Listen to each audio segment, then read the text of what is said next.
चलिए 14 नंबर पर आ जाइए। सवाल है,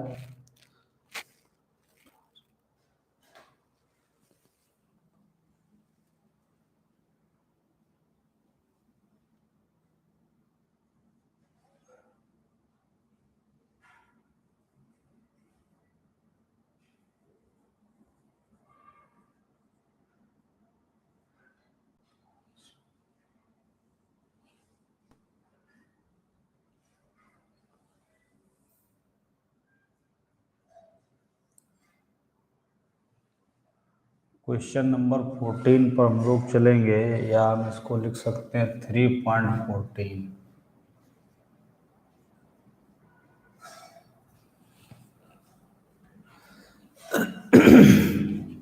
देखिए क्या है न्यूमेरिकल।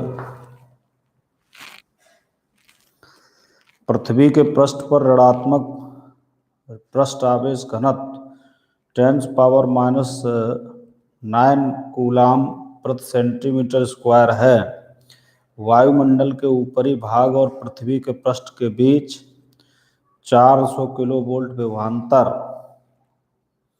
के परिणामतः समूची पृथ्वी पर केवल 1800 एम्पीयर की धारा है।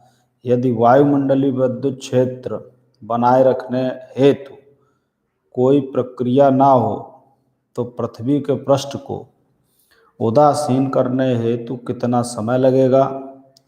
व्यवहारिक रूप में यह कभी नहीं होता, क्योंकि विद्युत आवेशों की पुनः पूर्ति की एक प्रक्रिया है तथा पृथ्वी के विभिन्न भागों में लगातार तड़ित झंझा एवं तड़ित का होना। तो देखो, हमें ये ज्ञात करना है कि कितने देर में ये पृथ्वी के पृष्ठ को उदासीन कर सकता है। पृथ्वी की त्रिज्या दी है 6.37 इंटू 10⁻6 मीटर, ठीक है। और ऋणात्मक सतह घनत्व कितना दिया है? पृष्ठ आवेश घनत्व वो दिया है सिग्मा इक्वल टू 10⁻⁹ कूलाम प्रति मीटर स्क्वायर। वोल्टेज जो स्थापित हुआ है वो दिया है 400 किलो वोल्ट, और धारा उसमें बह रही है 1800 एम्पीयर उसके कारण। तो आइए इसको सॉल्व करते हैं। देखिए क्या क्या दिया है। सबसे पहले तो पृथ्वी की त्रिज्या,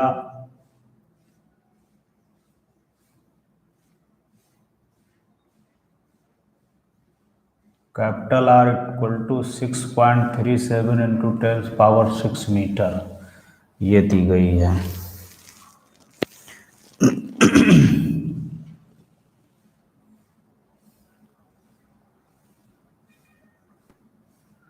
इसके बाद ऋणावेशित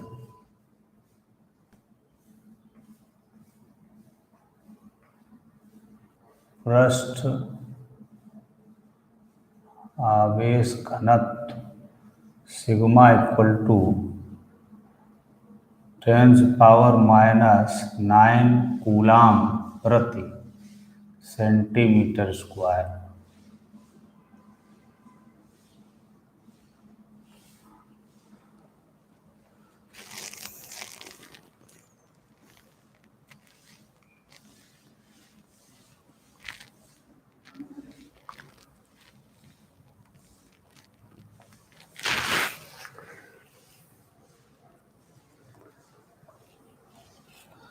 तो इसको प्रति मीटर स्क्वायर में कन्वर्ट कर देंगे तो क्या करेंगे? देखो 10⁻⁹ और बटे में सेंटीमीटर स्क्वायर लिखा हुआ है, या ऐसा करेंगे जो क्षेत्रफल निकालेंगे मीटर स्क्वायर में उसकी वैल्यू भी इसी में ज्ञात कर लेंगे, नहीं तो यहीं अपना चेंज कर लीजिए। तो ये देखो 10⁻⁹ है और यहाँ सेंटीमीटर स्क्वायर है, तो 10⁻⁴ इधर हो जाएगा, ठीक। तो ये ऊपर चला जाएगा तो 10 कितना बचेगा? -5 कूलाम प्रति मीटर स्क्वायर। इसके बाद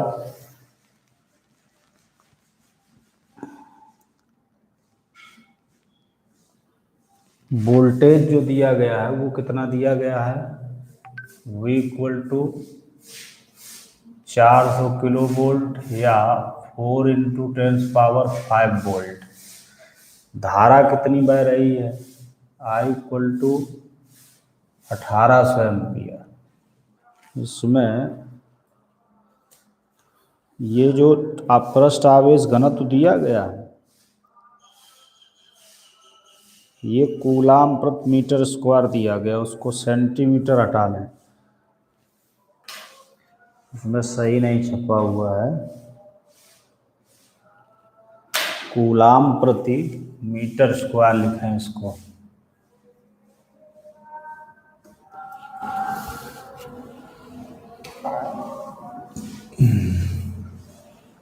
ये होगा, ठीक है, उसको सही कर लें। जो पृष्ठ आवेश घनत्व स्टार्टिंग में दिया गया उसको 10⁻⁹ कूलाम प्रति मीटर स्क्वायर कर लें। तो अब ये देखिए, अब पृष्ठ का क्षेत्रफल निकालेंगे। सबसे पहले क्षेत्रफल कैपिटल A = 4πr², तो 4π यानी 4 × 3.14 और इधर हो जाएगा 6.37 × 10⁻6 का होल स्क्वायर। तो जब इसको आप सॉल्व करेंगे तो इसका रिजल्ट कुछ इस तरीके से आएगा, 509 × 6 4 × 10⁻12 मीटर स्क्वायर, ये क्षेत्रफल आ गया।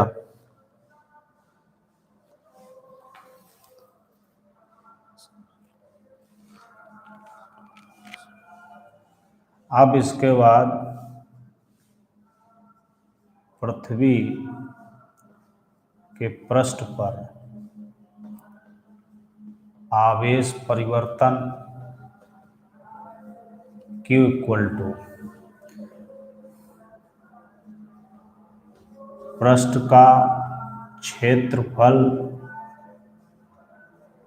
गुणा पृष्ठ का आवेश घनत्व।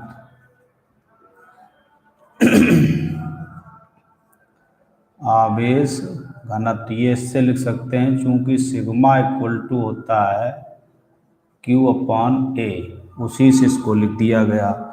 तो पृष्ठ का क्षेत्रफल ये आया, ठीक है, 509.64 × 10⁻12 और इसका मान है 10⁻⁹।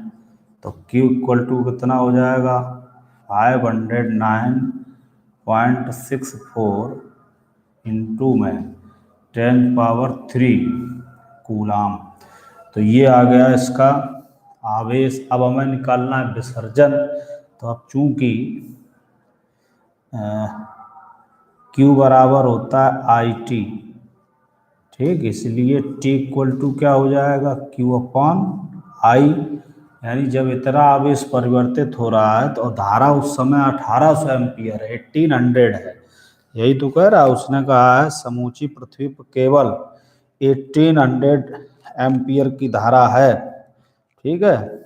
यदि वायुमंडलीय विद्युत क्षेत्र बनाए रखने हेतु कोई प्रक्रिया ना हो तो पृथ्वी के पृष्ठ को उदासीन करने हेतु कितना समय लगेगा।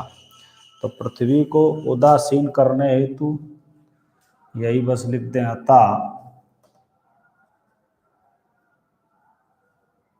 अतः पृथ्वी को उदासीन करने हेतु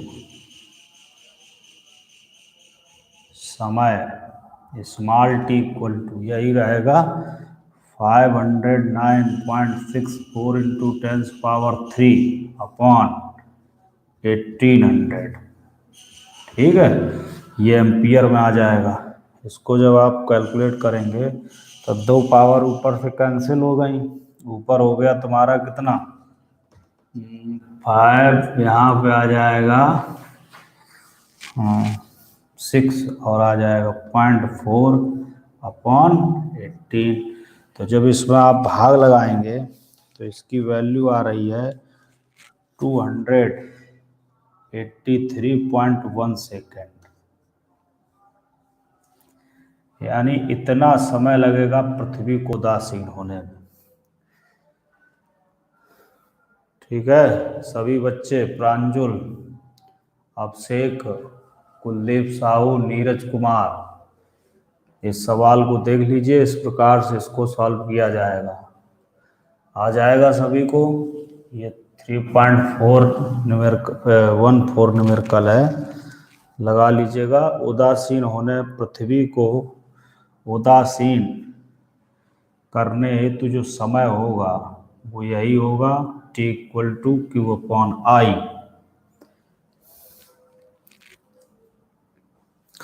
अगर आवेश पूछा जाता कि उस पर आवेश कितना है तो इतना सवाल सॉल्व करके छोड़ देते। अब उसने पूछा है कि कितने समय में ये उदासीन हो जा रहा है, तो बस Q=IT, तो T=Q/I। ठीक, इसको सुधार लेना उस किताब में। ये कूलाम प्रति मीटर स्क्वायर दिया गया है, वहाँ सेंटीमीटर स्क्वायर गलत छपा हुआ है।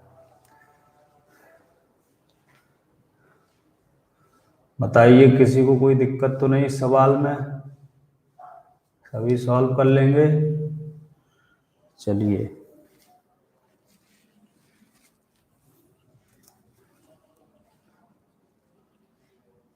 लिख दिया करो बेटा। अगर कोई किसी को दिक्कत नहीं है तो यस या जो भी लिखना है वो आप लिख दीजिए, अगर क्लियर हो जाए सवाल।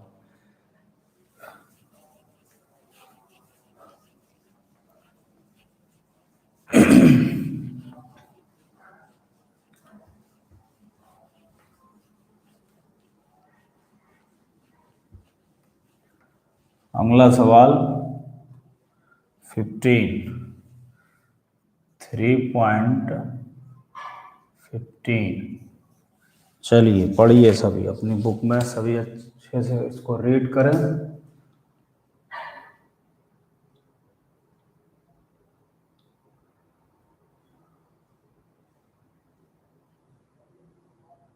अभ्यास के लिए कुछ करते हैं कुलदीप, ठीक है? उसका सॉल्यूशन का वीडियो मिल जाएगा, तो उसमें समय नष्ट नहीं करेंगे। समझ रहे हो सभी? और नहीं तो एक दिन में सॉल्व करा देंगे अगर किसी को कोई दिक्कत होती। चलिए इसको देखिए। 6 लेड एसिड संचायक सेलों को, जिनमें प्रत्येक का विद्युत वाहक बल 2 वोल्ट तथा आंतरिक प्रतिरोध 0.015 ओम है, के संयोजन से एक बैटरी बनाई जाती है। इस बैटरी का उपयोग 8.5 ओम प्रतिरोधक को इसके साथ श्रेणीबद्ध संबद्ध है में धारा की आपूर्ति के लिए किया जाता है। बैटरी से कितनी धारा ली गई एवं इसकी टर्मिनल वोल्टता क्या है? आइए देखिए, कितने सेल लगाए गए हैं? 6।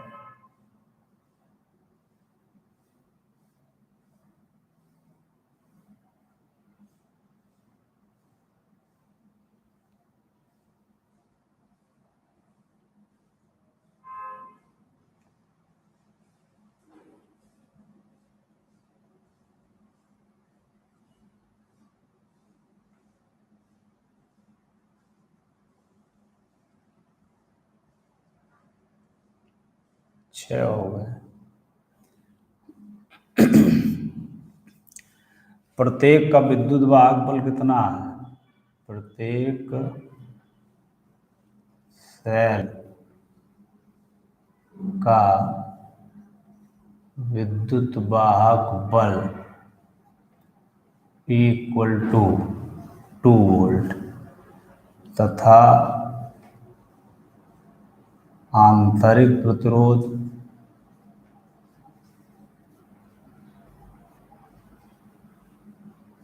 R=0.015 ओम।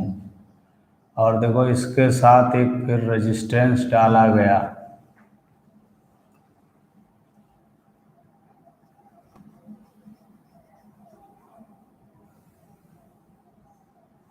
ये इसको आर मान लीजिए, ये सभी रिजल्ट हैं।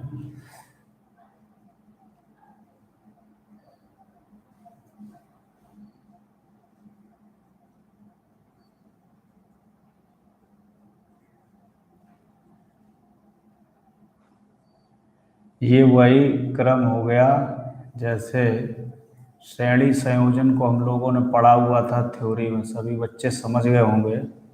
ये श्रेणी संयोजन है, श्रेणी क्रम में जोड़ा गया। तो अब इसके लिए हमें क्या निकालना है, इससे धारा निकालनी है। ठीक है, तो अब देखो इस जब श्रेणी क्रम में परपथ जुड़ा होता है तो उस समय परपथ में धारा कितनी होती है? परपथ में प्रवाहित धारा श्रेणी क्रम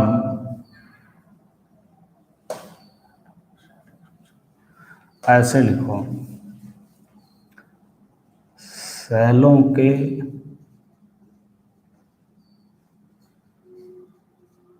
श्रेणी क्रम संयोजन में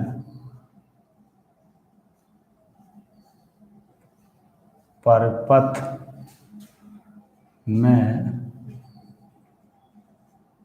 प्रवाहित कुल धारा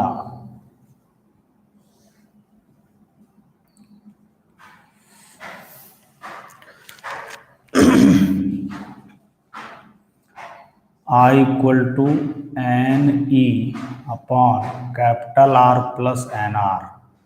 ये सूत्र आप लोगों ने पढ़ा है, I equal to N E upon capital R plus N R. तो यही परपथ में धारा पूछी गई। तो I equal to capital N कितने सेल हैं, सेलों की संख्या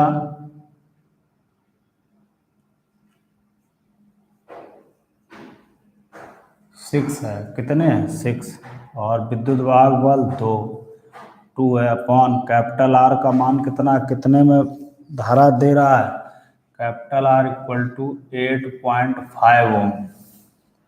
तो 8.5 इंटू प्लस एन हो गया 6, आर का मान है 0.015, तो ऊपर आ गया 12 अपॉन 8.5 प्लस इसका 6 का इसमें मल्टीपल कर दीजिए, 6 5 जा होता है 30, यहाँ पे आ जाएगा 9 और फिर ये 0.0। अब इन दोनों को ऐड कर दो, 12 अपॉन 0.95 यानी 8.590, इस तरीके से मिल जाएगा। तो जब आप इसको सॉल्व करेंगे तो इसके लिए धारा का मान आपका आ जाएगा कितना, 8.5 एम्पियर, सॉरी 8.5 तो यही दिया, 1.4 एम्पियर। कितना आ जाएगा, 1.4 एम्पियर। डायरेक्ट आप इस फार्मूले से इसका उपयोग कर सकते हैं। अब उसने पूछा है कि बैटरी का टर्मिनल विभवांतर, तो जो इसका विभवांतर होगा वही बैटरी का टर्मिनल विभवांतर हो जाएगा। बैटरी का टर्मिनल विभवांतर V equal to I R. I का मान 1.4 है और इसका मान है 8.1, 14 5 जा 70, इसके लिए वैल्यू आ रही है 11.9 वोल्ट।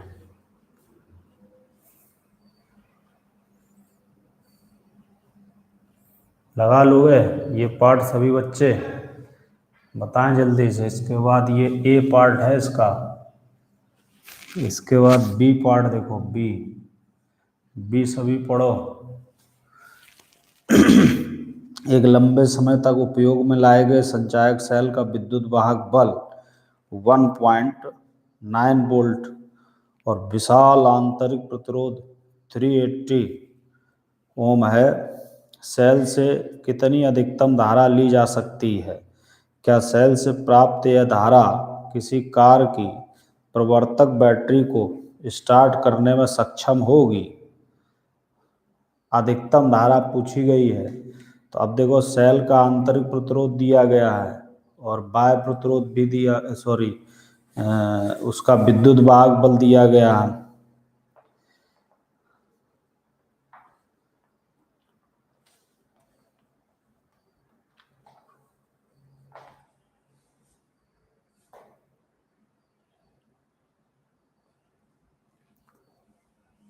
देखो बी पार्ट में सेल का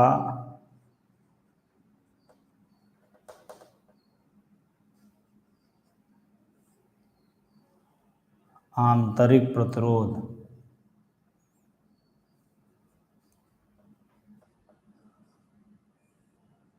कितना दिया गया है? स्मॉल आर इक्वल टू 380 ओम।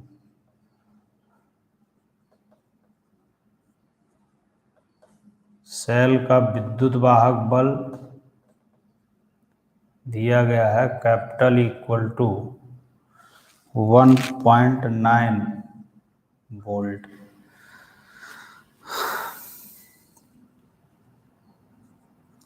तो सेल द्वारा अधिकतम धारा दी गई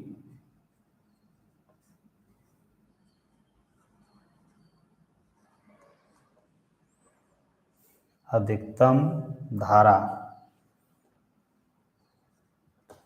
तो अधिकतम धारा ये हो जाती I maximum equal to E upon small R, जबकि अधिकतम धारा की शर्त है जबकि कैपिटल आर इक्वल टू लगभग कैसा होना चाहिए? 0, शून्य होना चाहिए, तब अधिकतम धारा आई मैक्सिमम बराबर ई अपॉन आर।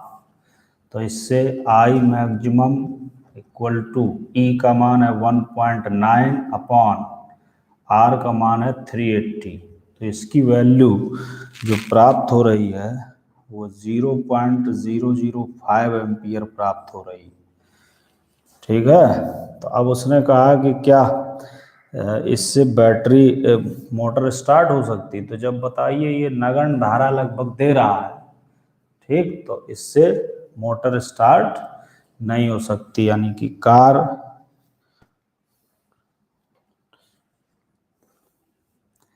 यह धारा लिख देना इसी में, यह धारा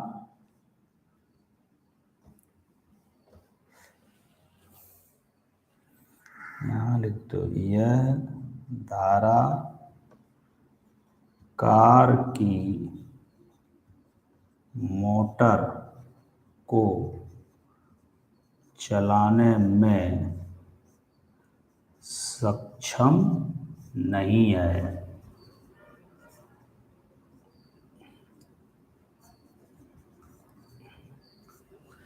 यह धारा कार के मोटर को चलाने में सक्षम नहीं है।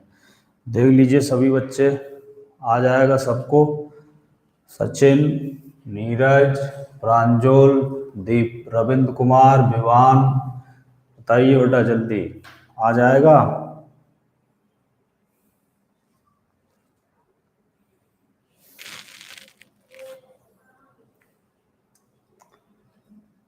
सबको क्लियर हो जाएगा? सबसे पहले ये जितने भी बच्चे इस समय जुड़े हुए हैं सब लाइक करें।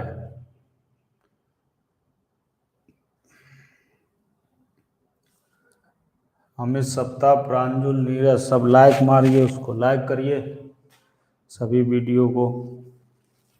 के बाद आगे चलते हैं।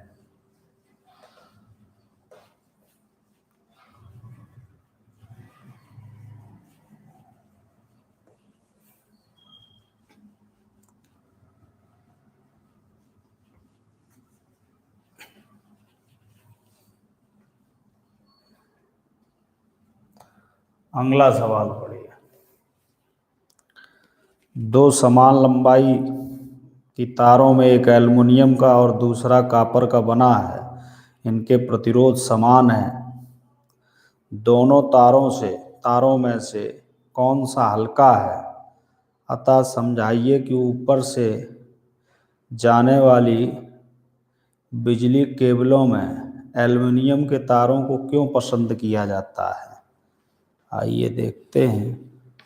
और नीचे रिजल्ट दिए गए हैं इसके।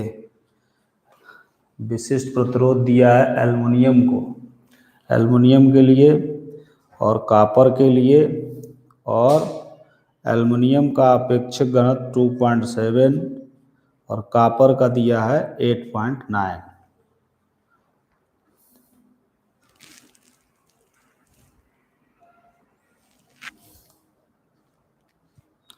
तो देखो हम लोग एल्युमिनियम के लिए 1 मान लेंगे 1 और कॉपर के लिए 2। जहाँ पर हम प्रयोग करें वहाँ एल्युमिनियम के लिए 1 प्रयोग करेंगे और कॉपर के लिए प्रयोग करेंगे 2। ठीक है, याद रखिएगा इसको। आइए इसके रिजल्ट लिखते हैं। 3.16 एल्युमिनियम के लिए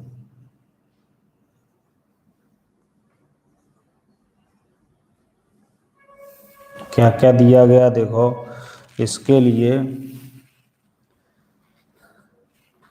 समान लंबाई दी गई है, तो एल्युमिनियम के लिए लंबाई मान लो L1 इक्वल टू L कामा। इसके लिए घनत्व दिया गया है 2.7। घनत्व कितना दिया गया है 2.7। आपेक्षिक घनत्व है, तो चूंकि आपेक्षिक घनत्व और उसको जब हम कॉमन वो करेंगे रेशियो में लाएंगे तो वैल्यू एक जैसी हो जाएगी। ठीक है, आपेक्षिक घनत्व की परिभाषा होती है पदार्थ का घनत्व बटे। ठीक है, तो इसमें अगर चाहो तो इसका 10⁻³ और लिख सकते हो, किलोग्राम प्रति मीटर क्यूब। आगे है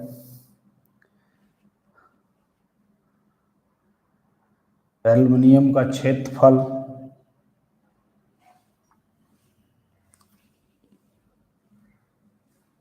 तो इसको भी ऐसे मान लो, ऐसे लिखा होता AL, तो इसको क्षेत्रफल को हम A1 डिनोट करेंगे। क्या करेंगे A1। तो ये रिजल्ट हो जाएंगे। इसके बाद कॉपर के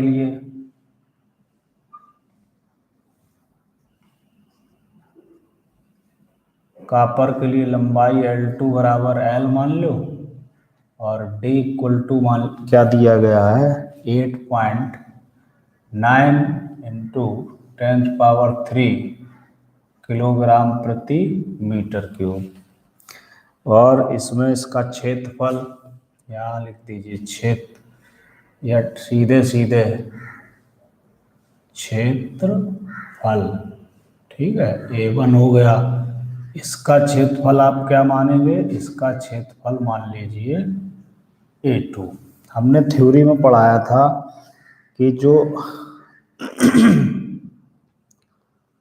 और प्रतिरोधकताएं जो दी गई सवाल में, प्रतिरोधकताएं जैसे दी गई हैं जिस तरीके से वहाँ पर दिया गया है रो AL और ये सब, उसी प्रकार से ही बनाए रखिए उसको मीटर में। ठीक है, इसके लिए प्रतिरोधकता दी गई है रो AL इक्वल टू कितनी दी गई है 2.63 इंटू 10⁻⁻8। 2.63 इंटू 10⁻⁻8 ओम मीटर। और इसके लिए दी गई है रो CU इक्वल टू, इसका मान है 1.72 इंटू 10⁻⁸ ओम मीटर। सभी बच्चे ध्यान से सवालों को समझते चलें।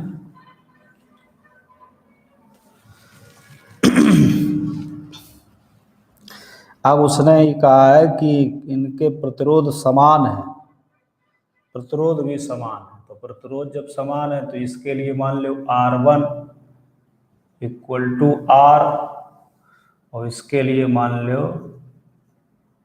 R2 equal to R। चूंकि R इक्वल टू होता है रो L अपॉन A, इसलिए जब हम एल्युमिनियम के लिए लिखेंगे तो R इक्वल टू रो, ठीक है, Al equal to rho Al into L upon क्षेत्रफल हो जाएगा A1 इक्वल टू, इसके लिए जब आप लिखोगे तो रो Cu L अपॉन क्षेत्रफल हो जाएगा A2, ठीक है। ये दोनों के लिए जब इक्वल है तो L से L इसमें कैंसिल हो गया, क्या बचा देख लो, rho Al upon A1 equal to rho Cu upon A2। अब हम इसको ऐसे लिख दें कुछ इस तरीके से, rho Al upon rho Cu equal to A1 upon A2। अब देखिए इसको ध्यान से, अब उसने क्या बताया है कि जब ये आंकड़े हमें मिल जाएंगे तो उसने ये पूछा है कि द्रव्यमान क्या है अलग अलग, समझ रहे हो बात, इसमें द्रव्यमान पूछा गया है। अब ये आंकड़े आपस में बराबर हैं तो इससे A1 अपॉन A2 का हम मान निकाल लेंगे, और द्रव्यमान के लिए अलग अलग रिजल्ट हम कैसे निकालेंगे उसी रेशियो से निकाल लेते हैं। पूछ लिया है कि कौन सा हल्का है, ठीक। तो अब ये देखो यहाँ से A1 upon A2 equal to इसका मान और इसका मान दिया गया है, कितना कितना 2.63 इंटू 10 पावर -8 अपॉन इसका दिया है 1.72 इंटू 10 पावर -8। ये घातें कैंसिल हो गई, 263 बटे 263 अपॉन 172, ये आंकड़े इसके आए हैं। या तो आप इसका मान निकाल लीजिए, नहीं तो इनको ऐसे ही बना रखिए, ठीक है, बाद में पुटअप कर लेंगे। इसको डाल दीजिए इक्वेशन फर्स्ट। अब आइए द्रव्यमान लिखते हैं, एल्युमिनियम के तार का द्रव्यमान, एल्युमिनियम के तार का द्रव्यमान MAl लिख लो या M1 मान लो, M1 इक्वल टू द्रव्यमान बराबर आयतन गुणा घनत्व, ये द्रव्यमान बराबर आयतन गुणा घनत्व, और आयतन बराबर क्षेत्रफल गुणा लंबाई, ठीक है। तो क्षेत्रफल हो गया A1, लंबाई हो गई L, घनत्व हो गया D1, ये हो गया AL into D1, AL into D1, ठीक। तथा कॉपर के तार का द्रव्यमान, द्रव्यमान इसको M2 मान लो, द्रव्यमान बराबर इसमें भी उसी तरीके से V2 into D2 equal to A2L D2, ये बन जाएगा A2L D2, इनको D1 और इसको D2 ऐसे है ये। अब हमें इनमें रेशियो निकालना है, तो जैसे रेशियो हम निकाल लें, मान लीजिए हम M1 अपॉन M2 कर दें, तो जब M1 अपॉन M2 करेंगे तो A1L D1 upon A2L D2 बन जाएगा। तो L से L कैंसिल हो गया, क्या बचा A1 upon A2 into D1 upon D2। अब इक्वेशन 1 से A1 और A2 के मान रख दीजिए, from equation first M1 upon M2 equal to क्या बन जाएगा 263 अपॉन 172 D1 का मान है 2.7 × 10⁻³ अपॉन D2 का मान है 8.9 × 10⁻³। ये कैंसिल हो जाएंगे। ठीक, ये याद रखिए, ये आपेक्षिक घनत्व का सूत्र होता है। इसको सभी बच्चे ये ध्यान रखें, किसी भी पदार्थ का जो आपेक्षिक घनत्व होता है वो पदार्थ का घनत्व और बटे में 4 डिग्री सेल्सियस पर जल का घनत्व,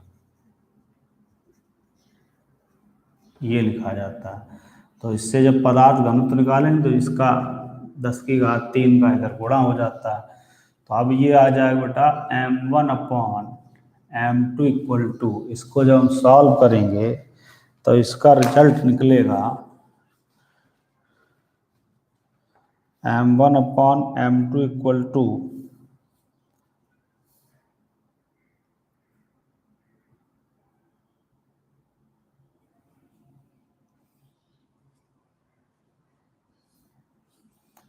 1/2.16, ये निकल रहा है। तो m1 जो है ये एल्युमिनियम का द्रव्यमान है और m2 है ये कॉपर का द्रव्यमान है। तो इसको मैं ऐसे लिख सकते हैं m2/m1 = 2.16। इसका मतलब हो गया m2 = 2.16 × m1। ठीक है, तो इसको मैं ऐसे देखो, ऐसे कॉपर के तार का द्रव्यमान बराबर 2.16 × एल्युमिनियम के तार का द्रव्यमान, यानी कॉपर का द्रव्यमान जो है वो एल्युमिनियम के द्रव्यमान से 2.16 गुना है, इतना ज़्यादा है। तो इसका मतलब ये हो गया समान लंबाई व प्रतिरोध के लिए एल्युमिनियम का तार कॉपर के तार से हल्का है, अतः एल्युमिनियम का तार कम भार के कारण पावर केबल में प्रयुक्त होता है, क्योंकि भारी केबल टूट जाने का भय होता है। समझ रहे हो बात?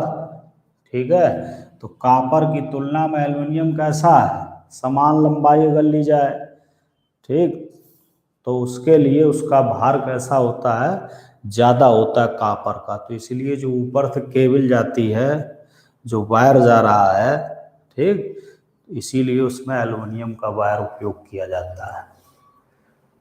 आ जाएगा सबको? बताओ बच्चे जल्दी।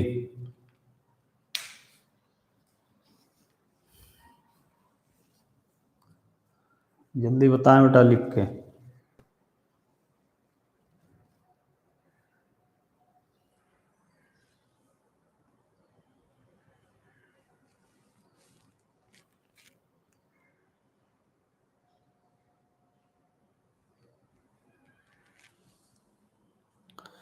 सबको क्लियर? चलो अगला।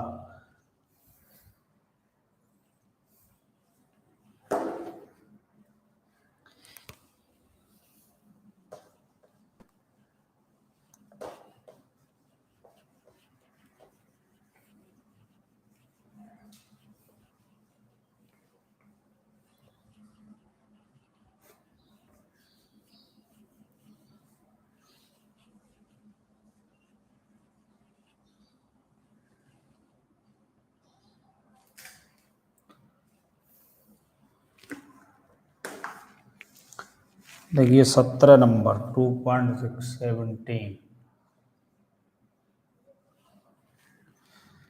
क्या है सवाल?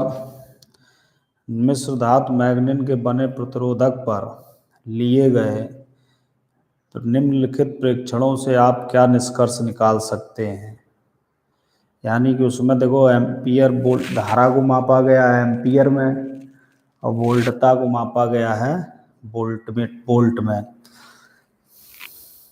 ठीक है। तो अब इसमें जो है क्या करिए, एक सीरीज मतलब जैसे जैसे मान दिए गए हैं तो ये आप लोग खुद करेंगे, इसको एक होमवर्क के रूप में समझ लीजिए। जैसे मान लो कुछ आंकड़े मैं लिख रहा हूँ, ठीक है, या मान चलिए सभी देखिए सारणी बनी हुई है, एक और लिखा है धारा, ये काहे में मापी जाएगी, एम्पियर में, और एक और लिखा है वोल्टता, ये काहे में मापी जाएगी, वोल्टेज में, सॉरी वी वोल्ट में। ठीक है, तो आप देखो इसी में पूरा एक क्रम 0 जब धारा आपकी 0.2 है उस समय वोल्टेज है 3.94, जब 0.4 है उस समय वोल्टेज है, सभी बच्चे मिलाते जाएं, कहीं पर अगर गलत हो जाए तो बता दें। 0.6 पर वोल्टेज आ रहा है 11.8, 0.8 पर वोल्टेज प्राप्त हो रहा है 15.7, और जब 1.0 है उस समय वोल्टेज है 19.7, और जब 2.0 है तो उस समय वोल्टेज आ रहा है 39.4। इसके बाद जब 3.0 यानी 3 एम्पियर की धारा है तब उस समय वोल्टेज का मान 59.2 है। जब 4 एम्पियर की धारा है उस समय 78.8, यानी जैसे जैसे वोल्टेज बढ़ाया जा रहा है उससे वैसे धारा का मान भी बढ़ रहा है, या धारा के बढ़ने पर वोल्टेज भी बढ़ रहा है।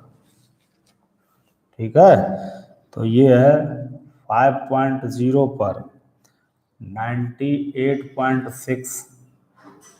इसके बाद जब आगे आप लिखेंगे 6.0 पर तो इसका मान है 118.5। इसके बाद 7.0 जब एम्पियर धारा है तो उस समय वोल्टेज प्राप्त हो रहा है 138.2। इसके बाद 8.0 पर जो वोल्टेज है वो 158 इतना प्राप्त हो रहा है। तो अगर हम इसमें देखो एक सारणी और बनाएं और उसमें V अपॉन आई के मान निकालें, ये मान लीजिए I है, ये वोल्टेज है V, तो तीसरी टेबल जो तैयार करो, तीसरा इसका कॉलम बनाओ, उसमें वोल्टता बटे धारा निकालो। ये तो जब वोल्टता बटे धारा यानी इसका इसमें भाग लगाया जाएगा तो देखो पहली स्थिति में 19.7 आएगा, 19.7।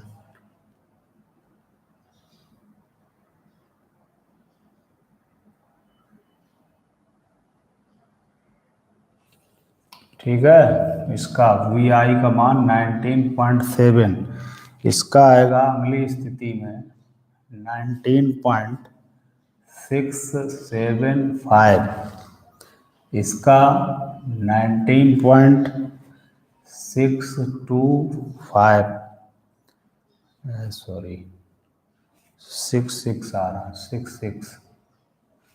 ठीक, इसके बाद 0.8 पर 19 जब आप भाग देते चले जाएंगे 19.625, 0.1 पर 19.72 पर 19.73 पर भाग देते जाइए।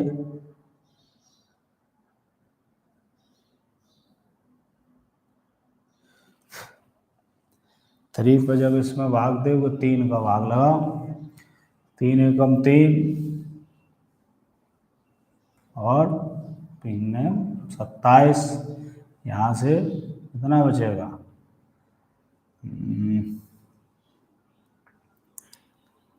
2 बचेगा, यानी इसमें भी यही लगभग 4 का इसमें भाग दोगे तो कितना आ जाएगा, 4 एकम 4, 4 ने 36, और 4 सत्ते 28। 5 का लगाओगे तो कितना हो जाएगा? 5 एकम 5, 5 नेम 45 पॉइंट, 5 सत्ते 35।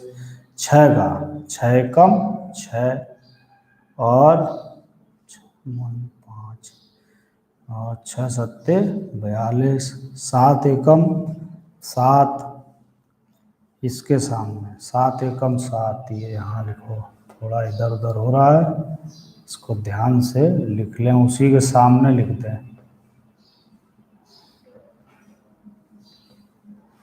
ठीक है, ये भी आ जाएगा 7 एकम 7, 63 और 7 छंग 42।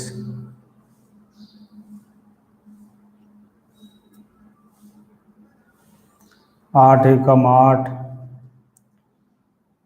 7 बचे 72, फिर यहाँ पर 72 और 6 बचे 8 सत्ते 56। तो ये इस तरीके से आंकड़े प्राप्त हुए, यानी कि जो हमें रिजल्ट मिल रहे हैं उन रिजल्टों में, ठीक है, ये सीधा सीधा सॉल्यूशन मान है इसका, ये मान दिए गए। इनका हमने जब रिजल्ट निकाला तो प्रत्येक प्रतिरोधक जो है वो ओम के नियम का पालन कर रहा है।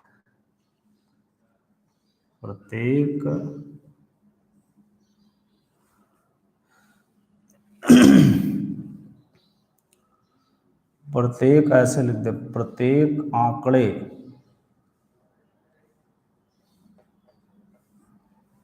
ओम के नियम का पालन करते हैं।